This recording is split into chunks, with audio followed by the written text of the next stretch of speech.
Assalamualaikum warahmatullahi wabarakatuh.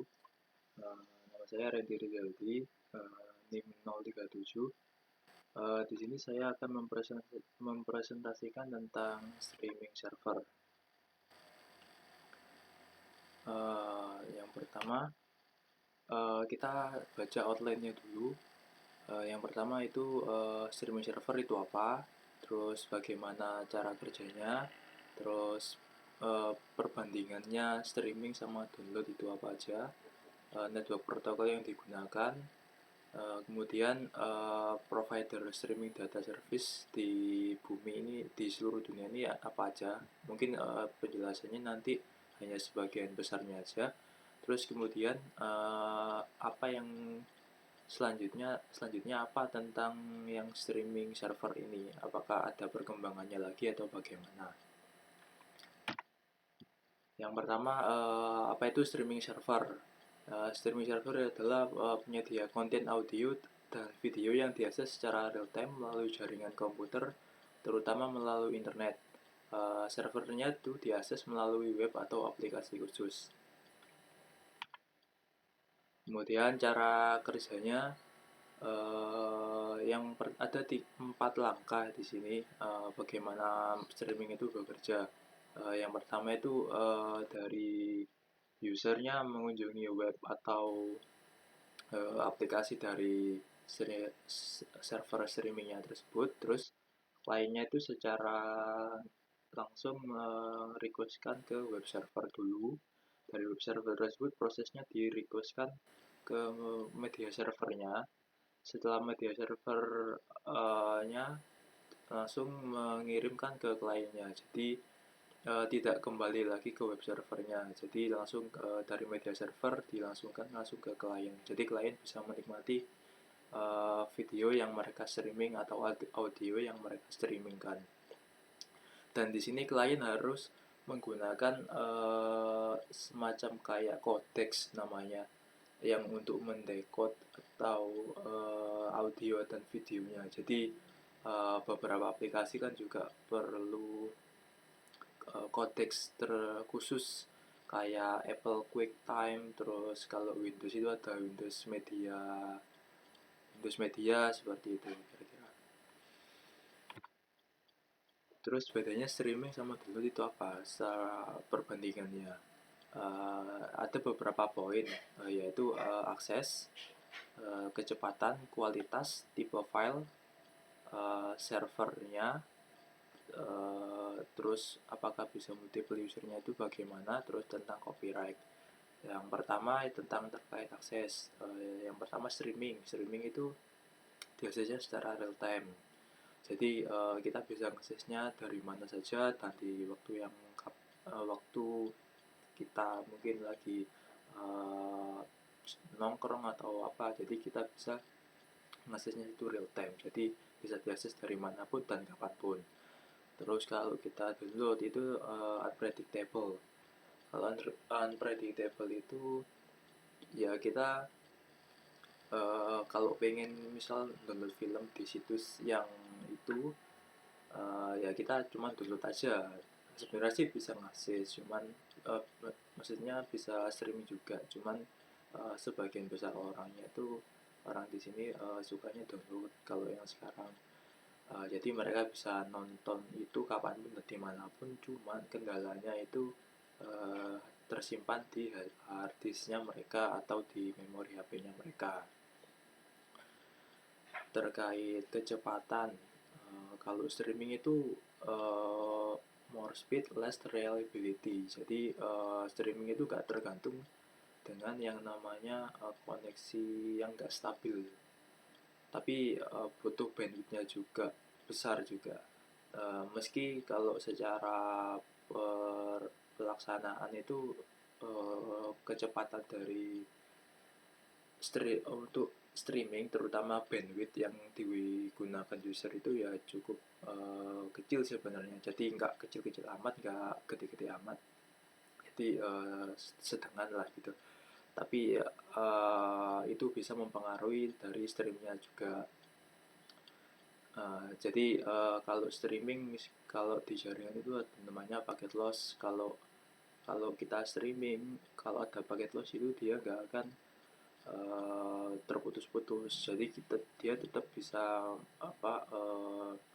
melihat apa yang di streamingkan. Kalau kecepatan download itu bergantung banget sama kestabilan koneksi.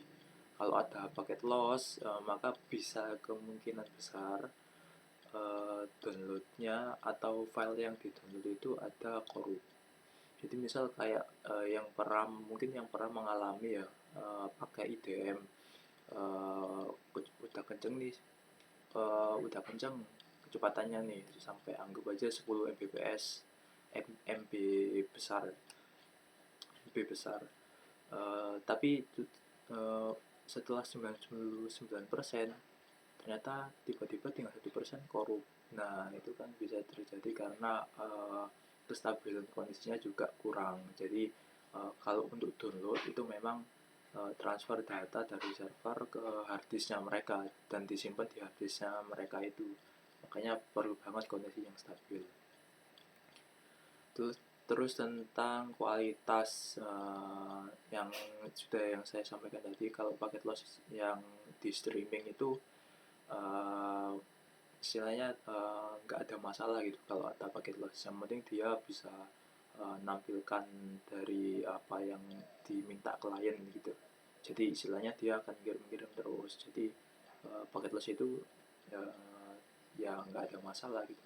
Kalau download sangat berharap nggak ada paket loss, karena itu penting banget untuk apa namanya file yang di download itu ya harus bisa 100%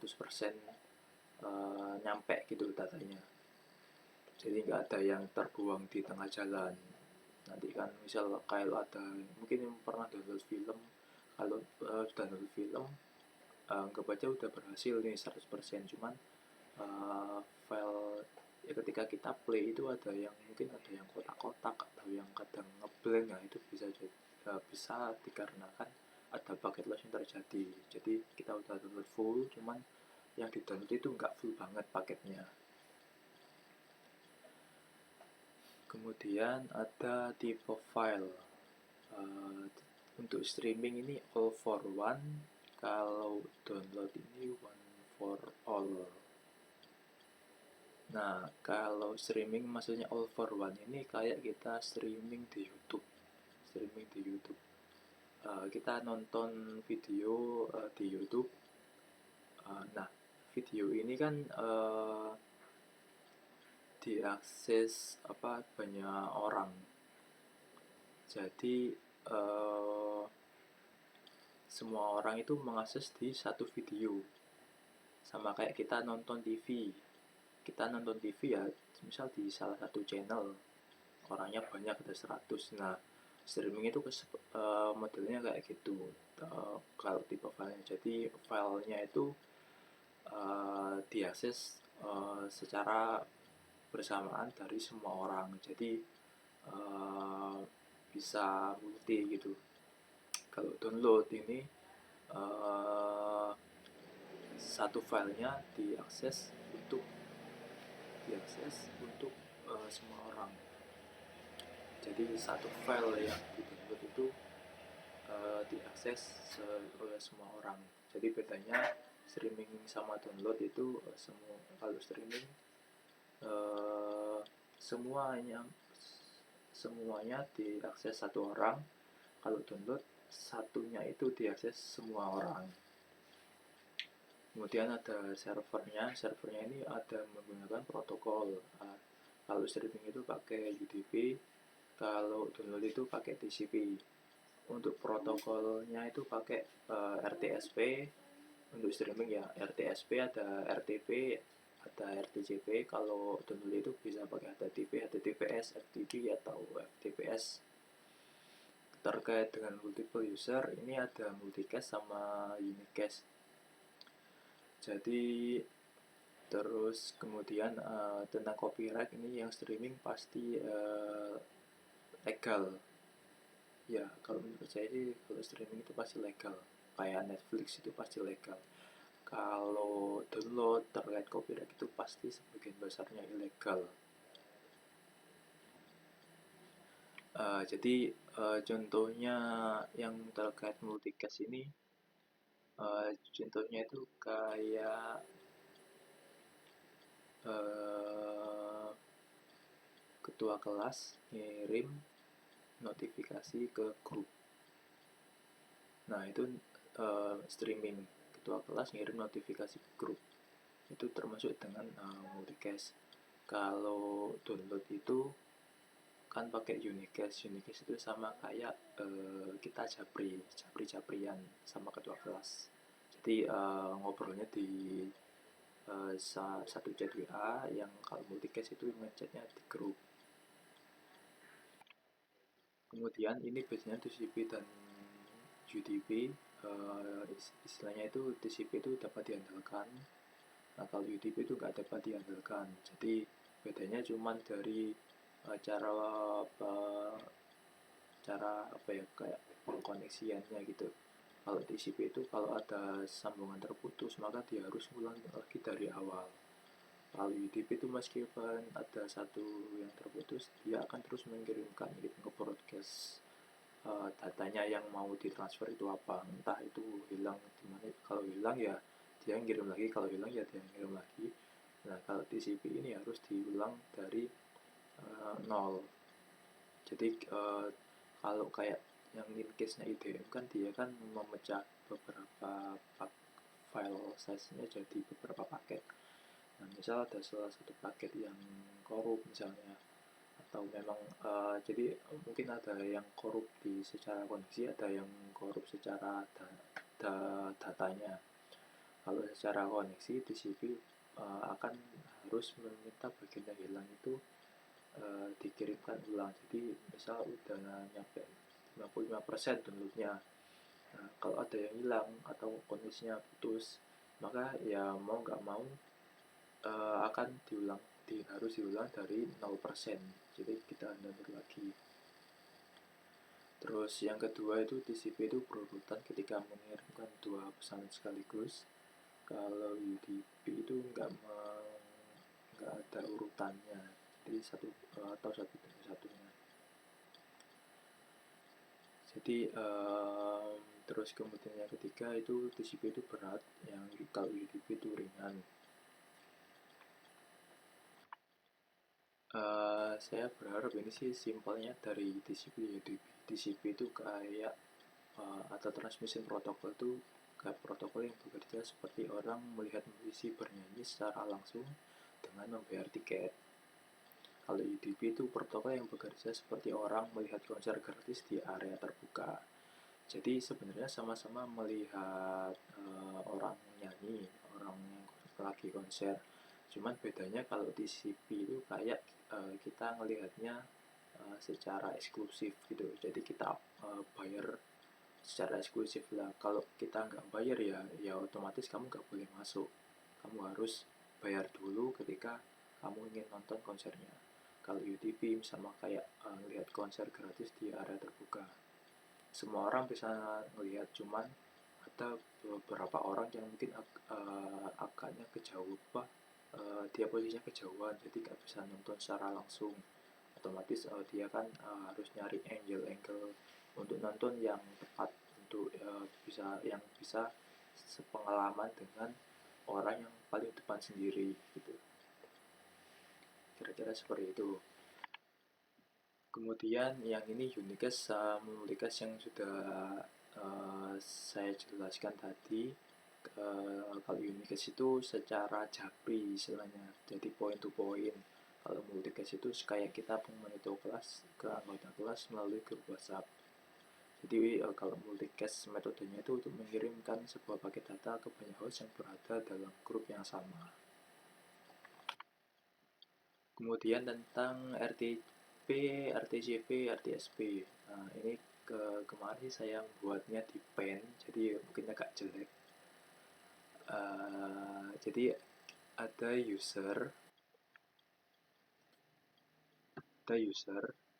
mau melihat konten yang ada di server. Nah, ini adalah proses untuk yang ke servernya dengan menggunakan protokol. Jadi user ini menggunakan protokol RTSP dulu, RTSP-nya user. Nah, setelah RTSP-nya ini, dia akan menuju proses di RTP, Real Time Transfer Protocol. Jadi, dia yang bantu, istilahnya kayak user ini mau ke Surabaya, user ini mau ke Amerika. Nah, RTP ini kayak kapalnya. Jadi, setelah dari kapalnya ini, nah kapalnya ini pasti dikontrol oleh seseorang. Anggap aja nahkoda. Jadi nahkoda ini yang mengontrol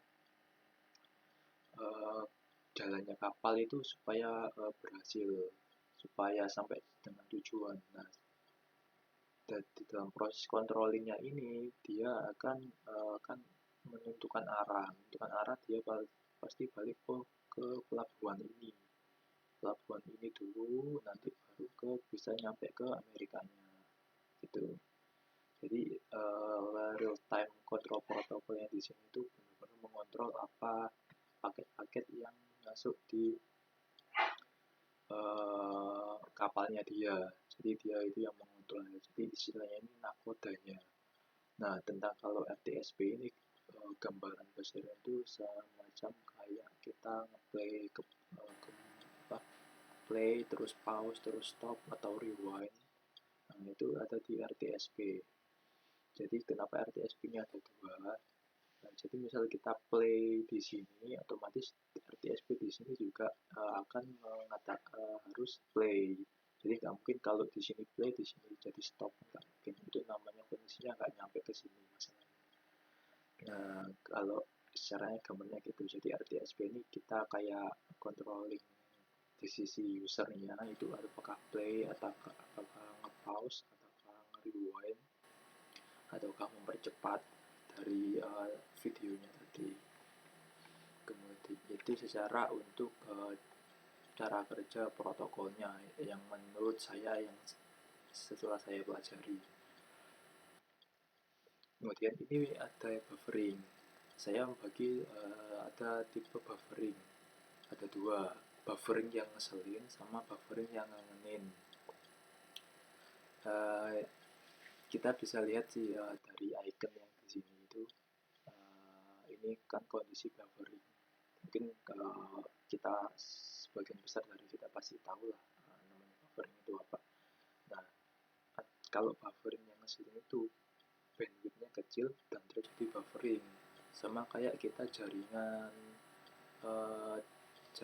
3G tapi kita mau melihat video di YouTube yang kualitasnya udah 8K, kan nggak mungkin kan, ya pasti akan terjadi buffering. Jadi mesin ini kok nggak bisa-bisa gitu. Makanya kita harus menurunkan atau memposisikan, mensederajatkan kondisi kualitas video yang kita lihat sama kondisi koneksi dan dari bandwidth yang sedang kita pakai. Ada lagi buffering ngangenin. Bandwidthnya gede pun terjadi buffering. Nah, kenapa kok terjadi buffering? Nah, kembali lagi di gambar yang di sini. Buffering ini ternyata setelah saya baca, menurut saya buffering ini yang ini termasuk dari buffering juga, tapi bufferingnya itu buffering yang cepat banget. Jadi karena bandwidthnya kita gede, jadi kita bisa ngeload videonya. Jadi ngeload videonya itu lebih cepat daripada kita ngeplaynya. Jadi misal kita ini baru ngeplay sekitar 1 menit, tapi misal ya misal videonya itu 10 menit, kita baru ngeplay 30 detik, ternyata yang buffernya ini sudah ngeload sampai menit ke-7 ya, jadi otomatis videonya yang kita lihat pasti lancar. Jadi kira-kira kayak gitu. Kemudian ini ada streaming wars beberapa company di dunia. Yang di Indonesia ini ada Hooks, ada View, ada Netflix. Yang di luar yang internasional pasti yang nggak siapa sih yang nggak kenal Netflix, ataupun yang YouTube Premium yang baru sekarang, atau yang baru-baru banget ini Apple TV Plus. Jadi ada perang video dari Amazon. Dahulu ada Max, ada Facebook Watch, ada Quibi. Quibi ini kalau nggak salah dari China, kalau nggak salah. Ada Disney, ada CBS All Access, ada Pickup, ada HBO.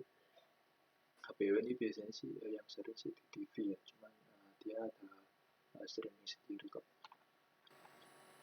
Jadi kita pilih yang mana untuk target streaming, yaitu tergantung dari masing-masing. Ada kan tergantung dari langganannya juga berapa, biayanya berapa.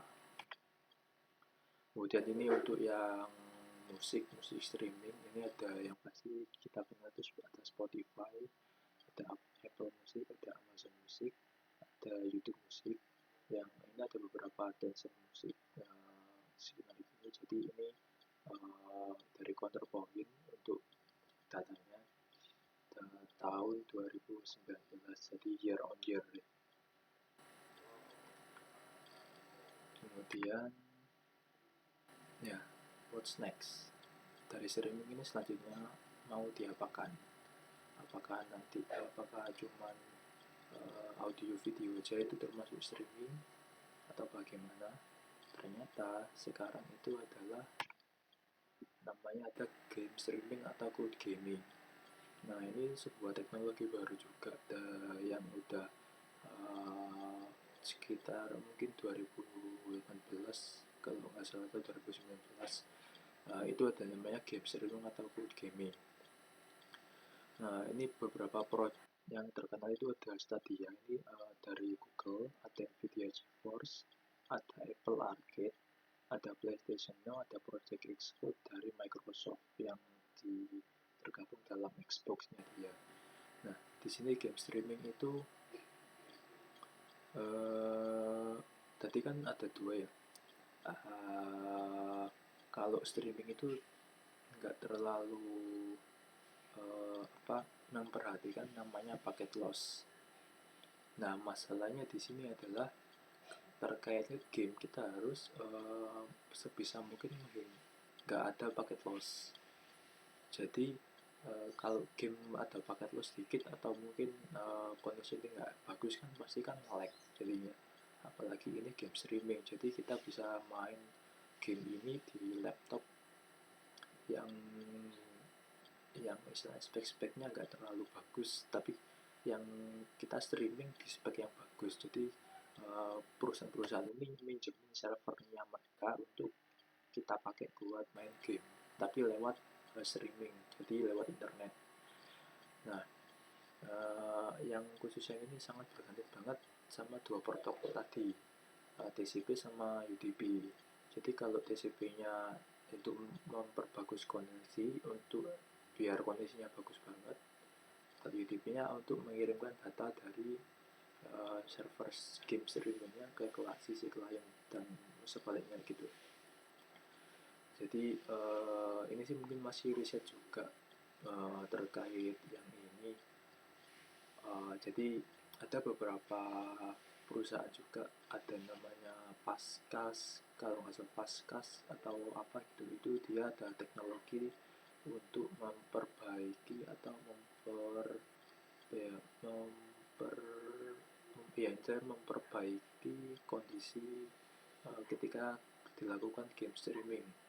Jadi itu pasti latensinya bakal jadi kecil dan itu bisa bakal mudah banget download di sisi user. Jadi kalau game streaming ini teknologinya cukup baru, jadi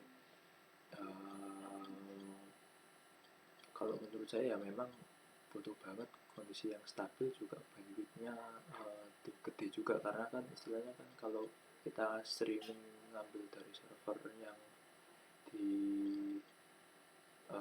servernya yang company ini, pasti kan kita kayak ngopi data ke harddisk. Jadi kalau yang pernah saya baca itu sekitar 20 mega minim, 20 Mbps, MB kecil, Mbps minimal itu untuk menjalankan game streaming atau cloud gaming ini. Di sisi lain kondisinya juga harus stabil banget.